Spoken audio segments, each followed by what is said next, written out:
예, 안녕하십니까.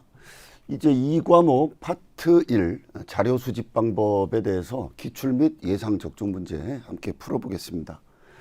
먼저 1번입니다. 조사자가 필요로 하는 자료, 얘를 1차 자료, 2차 자료 이렇게 구분할 때 1차 자료에 대한 설명으로 옳지 않은 것을 골라라 라는 문제입니다. 답은 일단 4번이죠. 1차 자료는 어떤 거죠? 조사자가 직접 수집한 자료고 2차 자료는 다른 조사자가 다른 연구 목적으로 기존에 작성을 해놓은 것들이죠. 우리가 뭐 인터넷이나 이런 데를 통해서 이제 찾을 수 있는 자료들입니다. 따라서 그런 맥락에서 이렇게 보게 되면 해설에도 제가 여러 가지를 이제 같이 참조로 적어놨습니다만 1차 자료는 뭐죠? 제가 말씀드린 것처럼 조사 목적에 적합한 자료를 얻기 위해서 조사자가 직접 수집한 자료이고요. 이렇게 자기가 직접 수집을 하다 보니 조사 목적에 적합한 정보를 필요한 시기에 딱 제공을 할 수가 있게 되는 것이죠. 그렇지만 단점은 어떤 게 있을까요? 자기가 이제 직접 설계하고 실제 이제 익스큐션을 해서 데이터 수집을 해야 되니까 시간과 비용이 많이 들고요. 또 설문지를 만든다거나 이런 여러 가지 과정에 있어서 많은 지식과 기술 그리고 경험이 필요한 그런 한계점이 있습니다. 따라서 우리가 어떤 조사를 할 때는 일단 적합한 2차 자료가 있냐라고 이제 탐색을 먼저 해보고요.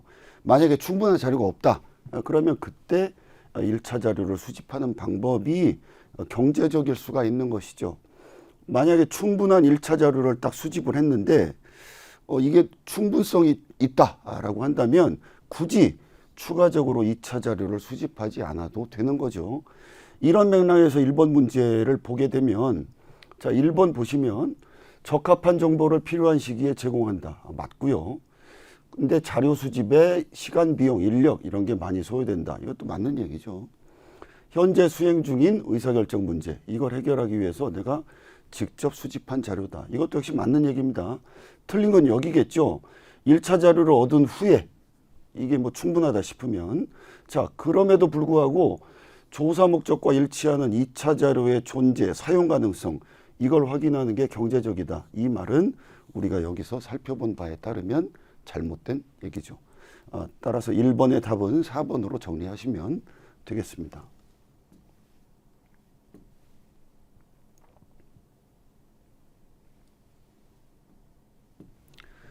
자 이제 2번 문제입니다. 2차 자료 분석의 특징 이거하고 가장 거리가 먼 것은 뭐냐라는 겁니다. 2차 자료는 앞에서 우리가 살펴봤듯이 다른 조사 목적으로 기존에 작성된 자료죠. 우리가 인터넷이나 이런 것들을 통해서 찾을 수 있습니다. 따라서 빠른 수집, 즉각적 사용 이런 것들이 이제 가능하고요. 자료를 직접 수집하지 않잖아요. 그래서 조사 대상이 어떤 반응성 뭐 권익 침해 이런 것에 대한 우려가 없죠. 또 내가 그 기존 데이터 이런 게 있다면 이걸 이제 수정, 편집해서 분석을 할 수가 있고 비교적 적은 비용이죠. 내가 직접 조사하는 것에 비해서. 그래서 이런 적은 비용으로 많은 데이터를 얻어서 대규모 사례 분석 이런 것도 이제 가능하게 됩니다. 그런 맥락에서 살펴봤을 때 2, 3, 4는 맞는 얘기입니다. 직접 수집하지 않아도 되고 기존 데이터를 수정 편집해서 분석할 수 있고 적은 비용으로 대규모 사례 분석 가능하고 이런 것들이 다 이해가 되실 겁니다. 다만 1번은 거리가 멀죠. 자료에 만약에 어떤 결측값이 있다 그러면 그걸 추적할 수 있다는 것은 틀린 말이죠. 내가 직접 조사한 자료가 아니기 때문에 이런 결측값을 추적하거나 뭐 이상값을 추적하거나 이런 것들은 1차 자료에서 가능합니다. 이번의 답은 1번입니다.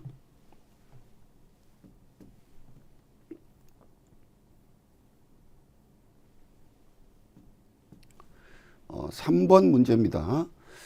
2차 자료의 이용에 관한 설명으로 틀린 게 뭐냐라는 문제인데요. 답은 3번이죠. 2차 자료, 1차 자료에 대해서는 앞선 문제들에서 충분히 설명을 했습니다. 그런데 1차 자료와 2차 자료가 모두 필요한 것은 아니겠죠. 앞에서 살펴본 바와 같이 2차 자료만으로도 충분할 수 있습니다. 같은 맥락에서 만약에 1차 자료를 충분히 획득했다라고 하면 굳이 2차 자료가 필요하지는 않죠. 그런데 3번에는 어떤 기술이 되어 있냐면 조사 목적을 달성하기 위해서 2차 자료가 반드시 필요하다라고 했는데 이건 잘못된 얘기죠. 나머지는 다 맞습니다. 2차 자료의 이점, 시간, 비용, 절약, 조사의 적합성, 자료의 정확성, 일치성 이런 기준으로 평가될 수 있다. 맞는 얘기고 경우에 따라서 당면한 조사 문제를 평가할 수도 있다라는 거 다 맞는 얘기겠죠. 따라서 3번의 답은 3번입니다.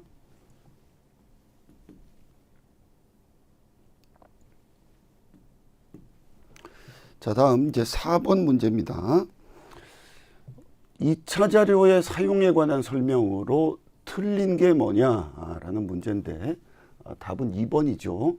2차 자료는 가설의 검증을 위해서는 사용할 수 없다. 이건 틀렸습니다. 사용할 수 있죠. 해설 보실까요? 2차 자료를 이용해서 문제 발견도 가능하고요. 이 문제에 대해서 어떻게 내가 어프로치해야 되느냐라는 접근 방법 찾아낼 수 있죠. 또 주요 변수들 이런 것도 물론 찾아낼 수 있습니다. 적절한 조사 설계 개발할 수 있고요. 나아가서 조사 문제에 답하거나 가설 검증할 수 있죠. 또 1차 자료의 분석 결과가 있다면 그걸 보다 통찰력 있게 해석할 수 있게 해주는 것이죠. 나머지 1, 3, 4를 보시면 2차 자료 시간과 노력 줄일 수 있다. 맞고 다른 방법에 의해 수집된 자료 보충하고 타당성 검토하기 위해서 사용할 수 있다. 맞고 연구자가 원하는 개념을 마음대로 측정할 수가 없기 때문에 척도의 타당도 내가 직접 수집한 자료가 아니지 않습니까? 그래서 얘가 문제가 될 수 있다. 이것도 맞는 기술입니다. 따라서 4번의 답은 2번으로 정리를 하겠습니다.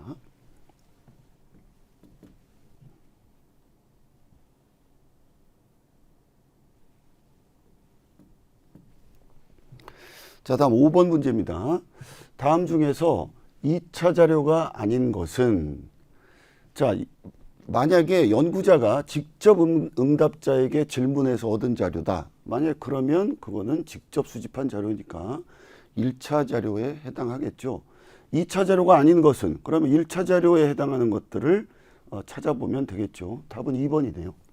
연구자가 직접 응답자에게 질문해서 얻은 자료. 나머지 뭐 각종 통계 자료, 뭐 비정기 간행물, 기업에서 수집한 자료 이런 것들은 2차 자료에 속하는 것이겠죠. 따라서 5번의 답은 2번으로 정리하시면 맞습니다.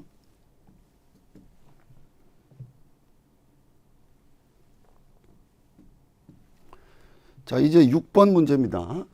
2차 자료를 이용하는 조사 방법은 뭐냐라는 겁니다. 답은 3번이죠. 예, 문헌조사.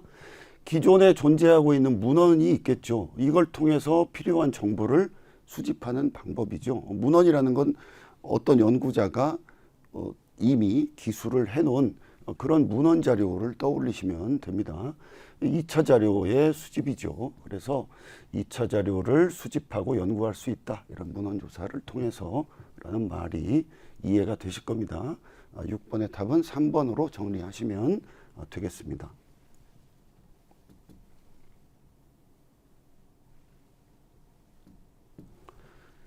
자, 7번 문제입니다. 2차 자료를 활용할 때 주의해야 될 사항이 있을 텐데 거기에 해당하는 게 아닌 거를 고르는 문제입니다. 자, 2차 자료는 어떤 거죠? 1차 자료는 연구자가 직접 수집한 거지만 2차 자료는 이미 기존에 작성된 자료죠. 따라서 어떤 것에 이슈가 없을까요? 반응성에 문제가 없습니다. 따라서 답은 2번이죠. 자, 2차 문헌 자료라고 했습니다. 문헌 연구는 앞에서 우리가 봤죠. 연구자가 연구하고자 하는 사회문화 현상에 영향을 끼치지 않는 비개입적 연구죠. 따라서 반응성에 문제가 없다는 것입니다. 예, 7번의 답은 2번으로 정리하시면 되겠습니다.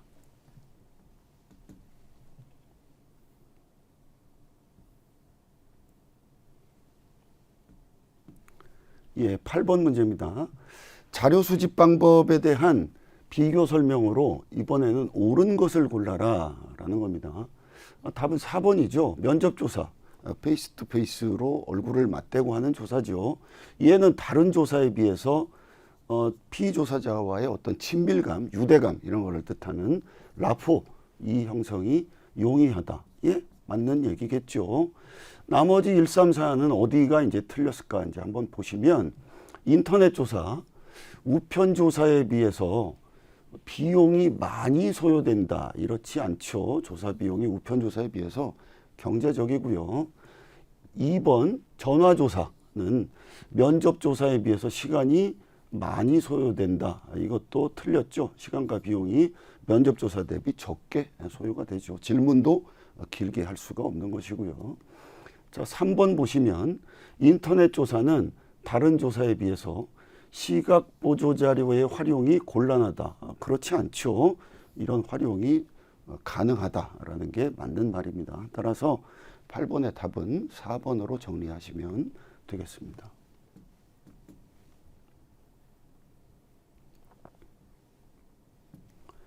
다음은 9번입니다. 문헌조사, 전화조사, 대인 면접조사. 이건 이제 비교 설명을 해놓고 이 중에서 이제 옳은 것을 골라라 라는 겁니다. 답은 4번이죠. 어린이나 노인, 이게는 조사원이 응답자하고 대면을 해서 필요한 여러 가지 보조 설명을 해줄 수 있는 대인 면접 조사, 이게 가장 적절하다. 예, 4번이 맞는 얘기죠.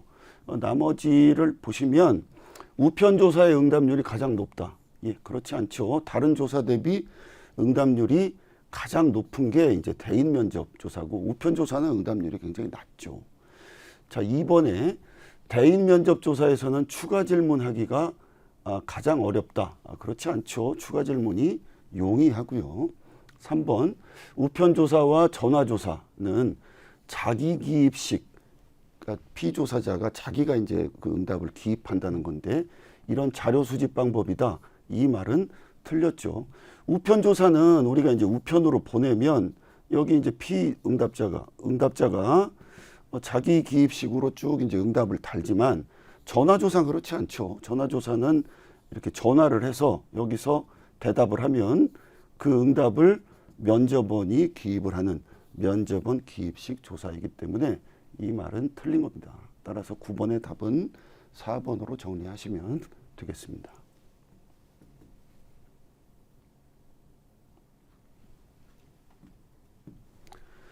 자, 이제 10번입니다. 질문지법. 단점이 아닌 것은 뭐냐라는 겁니다. 1번이 일단 답이에요. 측정의 신뢰도에 있어서 약점이 있다. 이 말은 맞지 않죠. 왜냐하면 질문지법은 주로 어떤 걸 가지고 하냐면 표준화된 질문지를 사용을 합니다. 표준화된 질문지라는 거는 여러분들 잘 아시겠지만 1번의 문제가 이제 쭉 그 물음이 있다면 여기에서 1, 2, 3, 4, 이 중에서 뭐 하나를 골라라. 이런 식으로 굉장히 명확하게 좀 구조화된 그런 질문지를 이야기하는 거죠. 그러면 조사 결과의 비교 가능성이 높아지죠.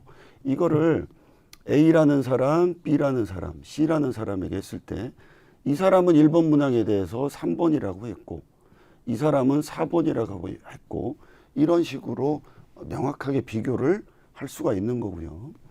이 질문 항목의 기술이 대단히 명확하다. 그러면 A라는 사람에게 첫 번째 묻고 두 번째 묻고 세 번째 물었을 때도 여전히 이 사람이 계속 3번이라는 답을 하느냐.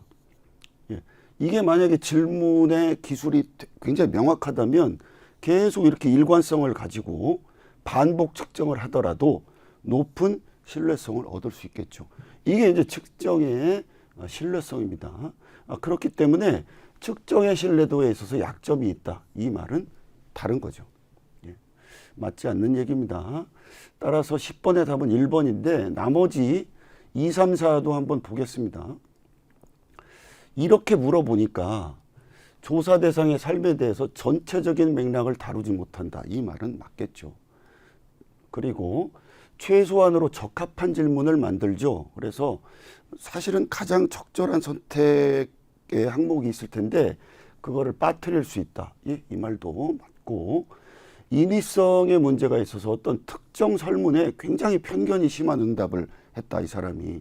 그런데 반드시 그래서 그 응답자가 전체적으로 편견이 강하다, 이렇게 말할 수는 없다. 이 말도 맞는 이야기입니다. 10번의 답은 1번으로 정리하시면 되겠습니다.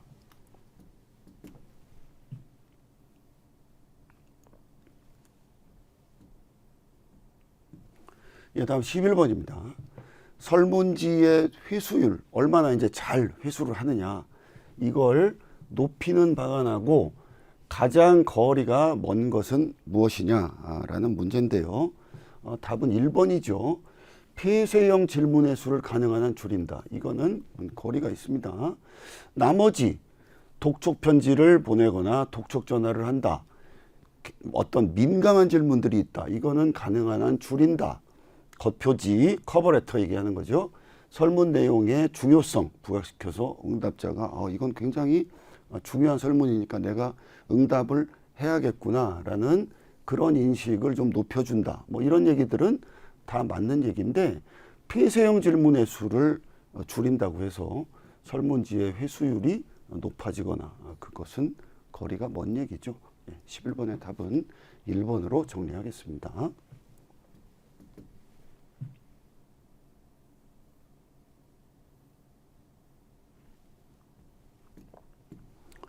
다음 12번입니다.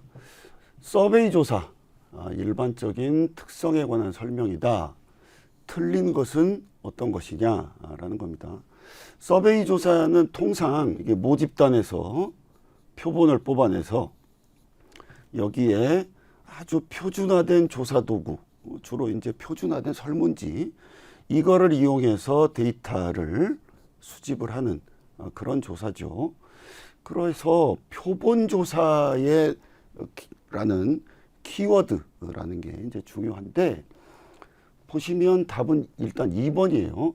센서스. 여러분 이제 인구 센서스 같은 거 생각을 하시면 되는데, 얘는 전수조사의 성격이지 않습니까? 따라서 대표적인 서베이 방법 중에 하나라고 볼 수가 없는 거죠.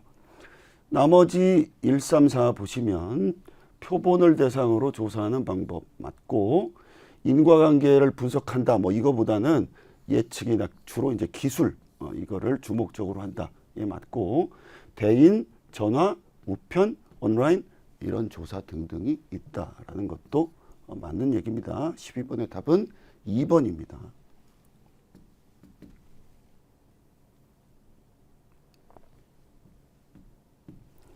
자, 다음 13번입니다. 자기 기입식 조사 방법이 아닌 것은 어떤 거냐라는 겁니다. 자기 기입식은 앞에서도 설명을 드렸지만 응답자가 기입을 하는 그런 조사죠. 이랬을 때 답은 1번이네요. 전화조사는 어떤 거죠? 이 조사원이 선정된 응답자한테 전화를 겁니다. 그리고 질문사항 읽어주고요. 응답자가 응답을 하면 조사원이 기록하죠. 즉 면접자 기입식 조사입니다. 따라서 13번의 답은 1번이 되겠고요.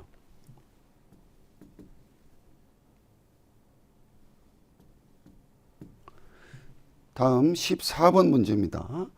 자기기입식 설문조사, 여기에 비해서 면접조사가 갖는, 면접 설문조사가 갖는 장점이 아닌 것은 어떤 거냐라는 건데, 답은 일단 3번이죠. 자, 면접 설문조사는 어떤 거죠? 답변의 맥락을 이해하기가 용이하죠. 그리고 면접자의 존재, 앞에 딱 앉아 있다는 얘기예요. 그래서 다른 조사 대비 응답률이 높고, 이런 주관식으로 하는 개방형 질문에 유리하겠죠. 그래서 무응답 항목, 이거를 최소화할 수 있습니다. 응답률이 높죠. 근데 상대적으로 어떤 한계점이 있느냐면, 조사 대상 1인당 당연히 소요 시간이 길겠죠. 페이스 투 페이스로 이제 여러 가지 이야기들을 나눠가니까.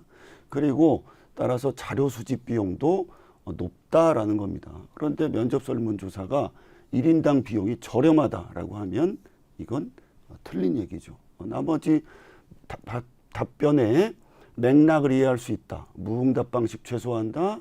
개방형 질문에 유리하다. 이런 것들은 해설을 통해서 이해하실 수 있을 겁니다. 14번의 답은 3번입니다.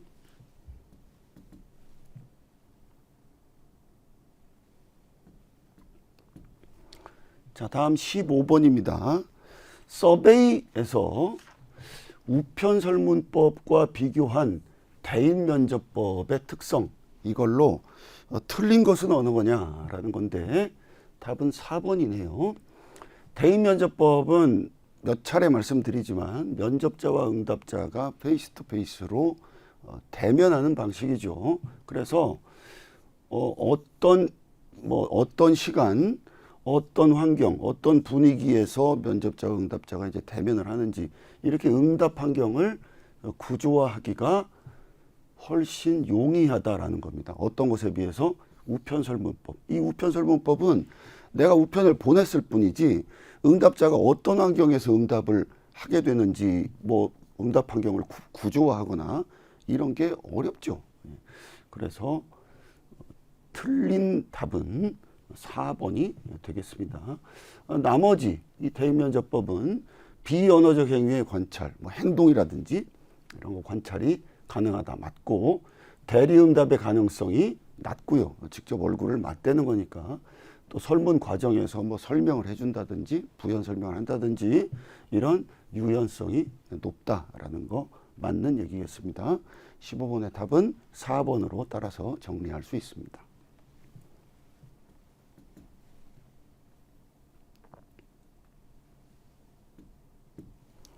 자, 다음 16번 문제입니다. 우편조사에 관한 설명이다. 여기서 잘못된 것은 뭐냐라는 문제인데요.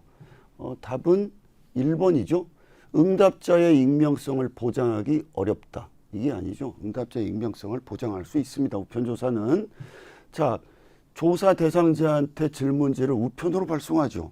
그리고 응답자가 스스로 응답한 후에 다시 조사자에게 우편 발송을 해줍니다. 얼굴을 맞대지 않죠. 그리고 높은 익명성 보장, 커버레터나 이런 것들을 통해서 귀하의 익명성이나 이런 것들은 충분히 보장됩니다. 라는 문구와 더불어서 여러 가지 방법에 의해서 익명성 보장이 가능하죠. 그런데 어렵다라고 해놨으니까 이게 틀린 얘기죠. 나머지 접근하기 편리하고 광범위한 지역에 걸쳐서 어디든지 우편 보낼 수 있지 않습니까? 조사가 가능하다. 맞고, 응답자 자신이 직접 응답했는지 이 통제는 어렵다. 예, 맞고요. 회수율이 낮다. 아까 말씀드린 얘기죠. 또 서면이나 전화로 협조를 구하는 게 좋다. 예, 맞는 얘기입니다. 16번의 답은 1번으로 정리하시면 되겠습니다.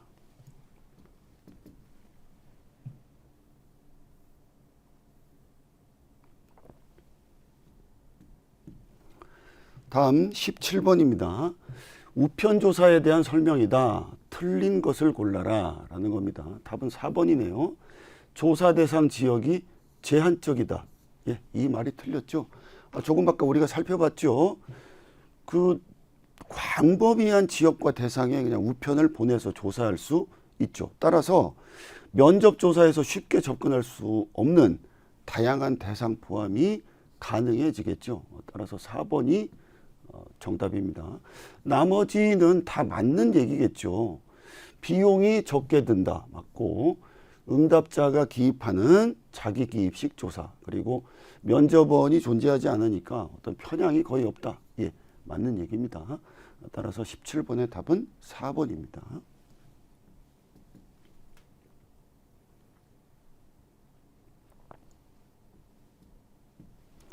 자, 다음 18번 문제입니다.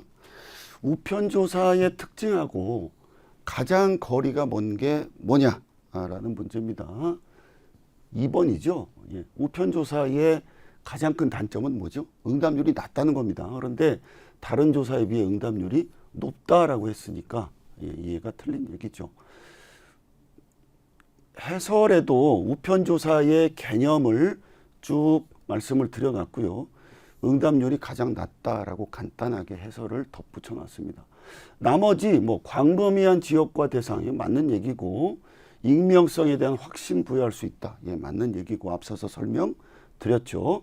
조사자의 개인차에서 오는 영향, 이 조사자가 그냥 우편을 보낼 뿐이지 않습니까? 따라서 그 영향을 배제시킬 수 있다. 예, 맞는 얘기죠. 18번의 답은 2번으로 정리하시면 되겠습니다.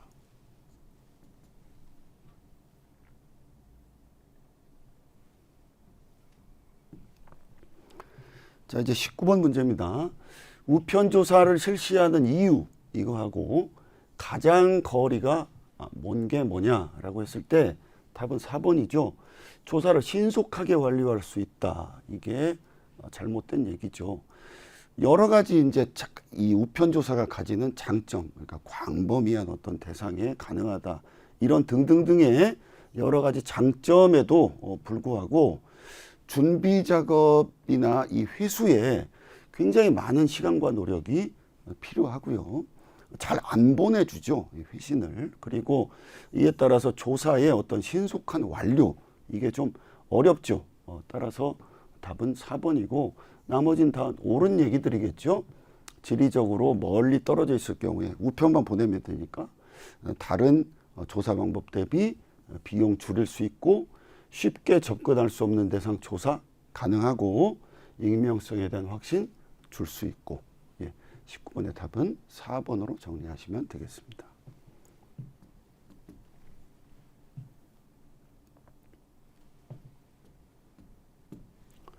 자, 이제 20번 문제입니다. 우편 조사 시에 취지문이나 질문지 표지, 우리가 이제 커버레터라고 부르는 거죠. 여기에 반드시 포함되지 않아도 되는 사항이 뭐냐? 해설 보시면 이 커버레터는 우편 조사의 표지문인데 이게 주로 이제 응답자한테 협조를 구하기 위한 질문지의 겉표지를 얘기하는 거죠. 어떠한 요소들이 들어갑니까? 이 조사자가 누구다, 연락처가 어떻게 된다, 실시기간과 지원기간은 어디고, 연구의 목적이나 이 연구의 중요성, 이런 것들이 기입이 되고, 플러스 응답에 대한 비밀 유지, 익명성, 이런 것들을 강조해서 여기에 포함시키게 되죠.